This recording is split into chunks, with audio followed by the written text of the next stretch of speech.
What is going on, movie fans? James Satcher here with another ranking video for you. In this series, we're going to be ranking the Scream franchise, the original meta horror franchise, which started in the late 90s, and they are now in production of the seventh installment of this franchise. So I thought it'd be good to rewatch the first six pieces of this franchise and rank them from worst to best. And with all the ranking franchises, we're looking at the characters, we're looking at how scary it was, the effects, the story, how good the killer was in it, and then we're plotting those on a score sheet, and then really kind of evaluating which is the best of the franchise. And I was surprised at what ended up being number one. I was also surprised at how close the scores were in this series. So, with all these, we start at the very bottom, which is going to be number six, which is Scream 3.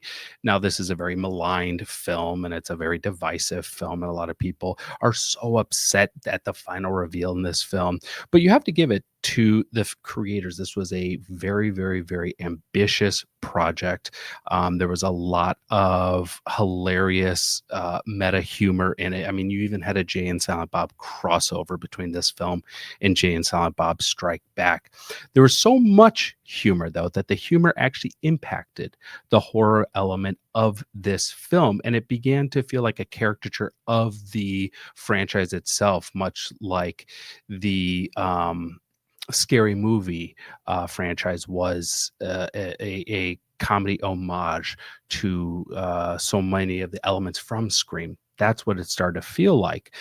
There was really so much going on in this movie. There was no time for character development. They're trying to cram in so many things in such a limited amount of time that it's really hard to really graft onto any of the characters, any of the new characters per se. And the previous characters, be it Sydney, Dewey, and Gail, all of a sudden don't feel like they have much mileage left in their stories. They feel kind of run out, and they're in the film and they're significant parts of the film, but there's no real arc or development left for them to have. And thus, it's really hard to transition into a new cast of characters. That being said, Parker Posey's in this movie, and Parker Posey is absolutely phenomenal in this movie. One of the highlights of the movie is her portrayal of the Gail Weathers character. But this film had clear script issues. It's the only Scream movie that has a dream sequence in it, which felt so tonally off from the rest of the movies in this series. There's really poor editing in it. And let's be honest, the Ghostface reveal and who that character ended up being, that just sucked. That was not a good appreciation of your audience for that. So moving up to number five is we have the latest installment in the series, which is Scream 6. Which takes place in New York. And one of the hilarious moment I found at the beginning is the character is watching Jason Takes Manhattan. So clearly an example of a franchise which was quote unquote jumping the shark, taking their character to Manhattan. And here we have the Scream franchise doing the exact same thing. So hey, self-aware, and they weren't too overtly obvious about it. It was just a little subtext in the background of one of the scenes. The positives, I do like a lot of the new faces in this movie. Ghostface is extremely brutal in this movie. But this has to be the second worst reveal out of any of the reveals. The obvious person is just the obvious person. Like, yeah, of course it's that person. Of course it's that person. We knew that from the first time they stepped on screen. It's like, oh, that actor, yeah, that's going to be the killer. Like, very clearly, they did a bad job of subverting expectations on that. There was some really atrocious plot holes in this movie that it was hard to separate the willing suspension of disbelief. Um, Also, the pacing just made the movie kind of feel boring and redundant towards the end of it. The other thing I'll say is that, having Gail Weathers, Courtney Cox's character in this film, it felt like a pointless anchor. You know, in a lot of these movies, these legacy characters don't have much to contribute and are clearly only there for the cameo of being there. They don't move the story along. They don't help out the characters. They are just there just so the OG fans of the franchise can say, "Oh, there's Courtney Cox, or there's Nev Campbell, or there's David Arquette." And it really just is disingenuous, I feel, to the audience to not have those characters actually have a meaningful role within these movies. Okay, moving up to number 4 is we have Scream 4. Off the bat, I love the double fake out in the intro. I thought that was so clever. This is a massive cast, a lot of huge names in this cast. And one would say, hey, maybe too many characters in this movie. But the thing I like about this movie, out of all the sequels that are trying to bridge the gap between OG characters and new characters, this movie did the OG characters really well. It did Sydney, Dewey, and Gail Weathers' character really well. They each had a significant role within this movie and got to play a significant part of this movie as opposed to just being a shoehorn cameo. There's a lot of intense action in this movie. On the downside, boy, it seems like everyone's randy in this movie, and that felt a little too redundant. But Emma Roberts in this movie, phenomenal. You can't have Emma Roberts in a movie and not enjoy that. I think the reveal at the end is shocking. It is surprising. It does subvert expectations. Overall, not that tonally scary of a movie. The meta commentary in this felt a little stale. The whole webcam thing was a little dated, didn't age well. The other thing I'll say is when it comes to Sydney, there was nothing really new for Sydney to have experienced in this film. We've already seen kind of her plight through surviving trauma and the PTSD surrounding that. They didn't really give her character much nuance, but she still played a pivotal role in the movie. She's still an important facet of the movie, which I really liked. It just would have been nice to see them try to expand her character a little bit more. Also, I love the Ghostface in this. This was a really intense Ghostface. Okay, moving up to number 3 is we have Scream 5, but for some reason they just called it Scream. This has the most brutal, the most vicious ghost face, and I'm there for it all day long. I think it has a good return of meta commentary, one of the better meta commentary films in this series. It has a really strong cast, and they actually do a good job of developing the characters early on, so you get a sense of who they are, what they're about, what their motivations are, and they have a great bridge between the legacy characters. In this film and the new characters that are in it. But speaking of legacy characters, sad face Dewey, but awesome scene, really cool. Gail feels like a little bit of a pointless cameo. Oh well. Sydney also, like I said, kind of like in its predecessor, not a lot to do with her story. But the fact that they were able to usher in these new characters effectively, I actually really liked. The thing that a lot of people found very perplexing was the CGI Billy. Yeah, it's not great. Boy, that I don't know how good of an idea that was. I'll just say it wasn't a good idea. But there were scenes in this movie that were so well filmed and so intense, like the sheriff's son going through his house and all the opening and closing of doors. That was a phenomenally like tense, powerful, scary scene. That's the type of intensity we would want to see in a movie like this that we didn't see in a lot of the other films.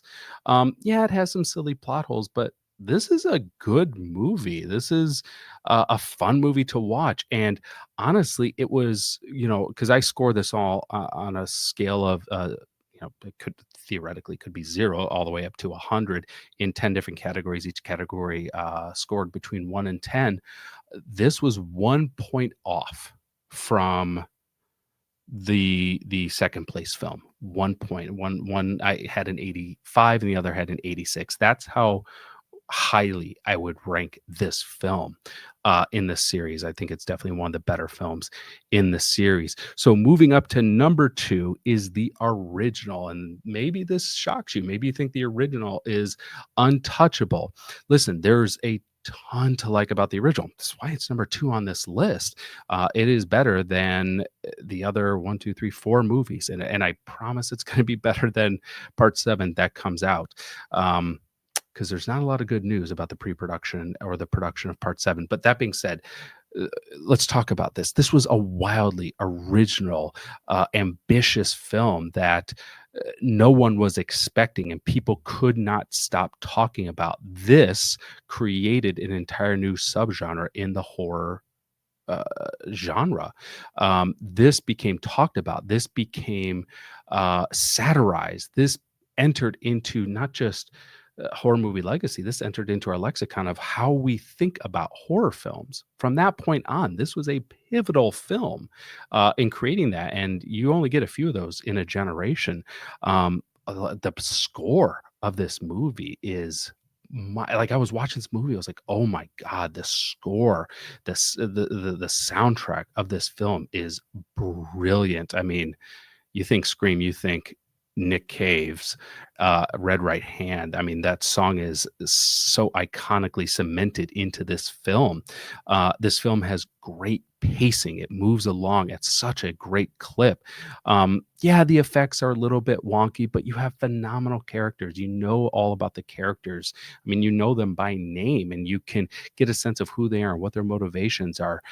Wes Craven was really good, and the original Nightmare on Elm Street did a great job of this as well. Really good at introducing a larger cast of characters and getting you to know who they are and what they're about very quickly, and he did so in this film. This one partnered with Kevin Williamson, who wrote the movie. Henry Winkler was a phenomenal choice to play the principal. I absolutely love that. There's not a lot you can critique on this. Yeah, the special effects and the some of the scenes were a little wonky, and Stu's character felt a little redundant. Is this necessary to have him when you already have kind of like a character like Randy? Does Stu really add anything to this? One could debate on that. But overall, this is such a great film, and I had so much fun watching it. That being said, the number one movie on this list is Scream 2. This is why I rank Scream 2 higher, and to be clear, it was only 3 points higher in the rankings, or 4 points higher. I think one was an 86 and the other was a one Scream I ranked as an 86 and Scream 2 I ranked as a 90. So only 4 points difference. I mean, these are so close. But here's why this movie ranked higher. Number one, it actually had better character development with a larger cast of characters than the first one, because you had a better story arc of the main character, Sydney. Whereas Sydney had a decent arc in the first one, Sydney has a catastrophically powerful arc in the second one as she's navigating the trauma that she experienced in the first movie and having to deal with that whilst trying to restart her life, and thus being an ordinary person who was in extraordinary circumstances being thrust into extraordinary uncircumstances with the sequel. And they did such a good job of portraying her trying to navigate these seemingly impossible circumstances. The scenes were more brutal, they were more intense. I mean, Randy even alluded to this in his ice cream date with Dewey halfway through the film. There's still that great mix of humor that was in the original, but the mystery of who done it, which is a critical component of the Scream films, is who's going to be in the reveal. I think the mystery of who done it was so much better in the sequel, because you have Debbie Salt, played by Laurie Metcalf, who is phenomenal. I mean, that reveal was so good because they were teasing her the entire film, and I don't think anyone saw that reveal coming, but it did not feel cheap. Like part 3 felt cheap, or part 6 felt, well, not, I don't know about cheap, but who cares? Um, this did not feel cheap. This felt okay. This felt right. Um, one could say the Mickey character was a little useless. Yeah, I would say Mickey was useless in this. Um, but they were definitely sticking to that formula of having that dual killer. But the Debbie Salt character and how they integrated her into this was so good, and the scenes just enhanced the tension And I think that's what I loved so much about this movie was it felt more tense. There were so many more scenes that you did not know what was going to happen or how people were going to react or if they were going to be able to get out of it. Like the scene of them having to climb out of the cop car comes to mind, or the scene where Sydney has to make a choice between Derek, who's strung up, and um, Mickey, of who's going to be the one that is going to hurt her. Is there someone she could trust or someone that she can't trust? Two scenes that we did not see coming, like Randy getting pulled into the van. No one saw that coming. And it was so cathartic and painful to see. That's an effective movie. Both the original Scream and Scream 2 are highly enjoyable to watch and rewatch. I would just put Scream 2 just a shade better than the original Scream in the rankings. So there you go. There's the 6 films thus far. Like I said, we're still waiting for the 7th film to drop. I'll be honest, I don't have high hopes. The reports have not on it. But let me know what your thoughts are, what your rankings are in the comment section below. As always, thank you so much for subscribing to the channel, for sharing this video with a friend, for smashing that like button. It really helps the channel out. We have a lot more rankings coming out. I just watched all the Final Destination films. I've been watching the Sleepaway Camp films. We'll see. I might dive into the Leprechaun films. I didn't realize how many there were, so that might take me a clip. But let me know if there's any other series you want me to rank. Drop it in the comment section below. Thank you so much for tuning in. We'll catch you on the next screening. Take care, everyone.